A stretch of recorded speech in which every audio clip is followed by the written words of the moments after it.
তো শিক্ষার্থীরা দেখতে পাচ্ছ আজকে কি নিয়ে কথা বলবো। আজকে কথা বলবো পজিটিভ ভার্ব নিয়ে। পজিটিভ ভার্ব হচ্ছে প্রযোজক ক্রিয়া, অর্থাৎ কোনো ব্যক্তি যখন নিজে না করে অন্যকে দিয়ে কোনো কাজ করাবে তখন তাকে পজিটিভ ভার্ব বলবে বা প্রযোজক ক্রিয়া বলবে। তো পজিটিভ ভার্বে বইতে বিভিন্ন ভাবে দেওয়া আছে, অনেক বেশি কমপ্লিকেটেড করা আছে, জটিল করা আছে, যেগুলো তোমরা বুঝতে পারো না, অনেকবার পড়ার পরেও যেগুলো তোমাদের কাছে কনফিউশন লাগে। সেজন্য আজকে আমি তোমাদের জন্য সহজ করে যেভাবে তোমরা বুঝতে পারবা সেভাবে পজিটিভ ভার্বের ক্লাস নেব। তো এখানে পজিটিভ ভার্ব কয়েক ভাবে করা যায়। লেট দিয়ে করা যায়, মেক দিয়ে করা যায়, হেল্প, গেট, হ্যাভ এবং মেক, হেল্প, গেট, হ্যাভ এগুলো দিয়ে পজিটিভ ভার্ব মূলত করা যায়। তো এগুলো যদি একটু তুমি জেনে রাখো তাহলে তুমি পজিটিভ ভার্ব করতে পারবা। তো একটা জিনিস খেয়াল রাখবা, let, make, help, get, have এগুলোর পরে যদি কখনো ব্যক্তিবাচক অবজেক্ট আসে, ব্যক্তিবাচক অবজেক্ট, তাহলে সেক্ষেত্রে তারপরে ভার্বের অন হবে সব সময়।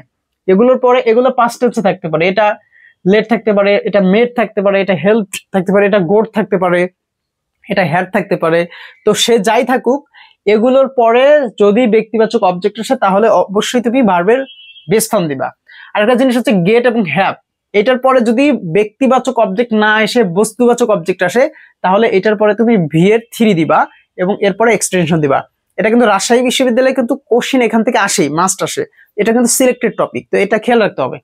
তো আমি এখানে এক্সাম্পল দিয়ে বোঝানোর চেষ্টা করেছি, একটু জিনিস খেয়াল করলে দেখতে পারবা যে এখানে যে এক্সাম্পলটা দেওয়া হয়েছে, তো এখানে বলা হয়েছে যে we let the speech, we let the speech. দেখো লেট, লেটের পরে কি আছে, ব্যক্তিবাচক অবজেক্ট না বস্তুবাচক? স্পিচ কি ব্যক্তিবাচক? না, ব্যক্তিবাচক না।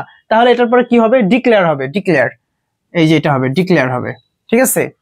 তো এরপরে দেখো 2 number example, I had my TV. আচ্ছা, হ্যাড, হ্যাড, হ্যাডের পরে দেখো মাই টিভি, টিভি, টিভি কি ব্যক্তিবাচক অবজেক্ট? না, টিভি হচ্ছে বস্তুবাচক অবজেক্ট। তাহলে কোনটা হবে? ভি3 হবে, রিপেয়ার্ড। এই যে বলছি যে বস্তুবাচক অবজেক্ট আসলে ভি3 হয়, তাহলে রিপেয়ার্ড। তারপরে বলছি I will help you clean the floor, তাহলে আই উইল হেল্প, এই যে হেল্পের পরে ইউ আছে, দেখো ইউ, ইউটা কিন্তু ব্যক্তিবাচক অবজেক্ট। আমি বলছি যদি ব্যক্তিবাচক অবজেক্ট থাকে তাহলে ভার্বের ওয়ান হয়, বেস ফর্ম হয়, তাহলে ক্লিন হবে। তারপরে বলছি হি গেটস দা কার। আচ্ছা, গেটস, গেটসটা কিন্তু পজিটিভ ভার্ব, এরপরে দা কার, কারটা কিন্তু বস্তুবাচক অবজেক্ট, মানে বস্তুবাচক অবজেক্ট, যে হি গেটস দা কার। তাহলে এই গেটস এর পরে যদি বস্তুবাচক অবজেক্ট আসে তাহলে তারপরে ভার্বের 3 হয়, অর্থাৎ ভি3 হয়, যে ক্লিনড দা, ক্লিনড অর্থাৎ সে গাড়িটি পরিষ্কার পেলো, he gets the car cleaned.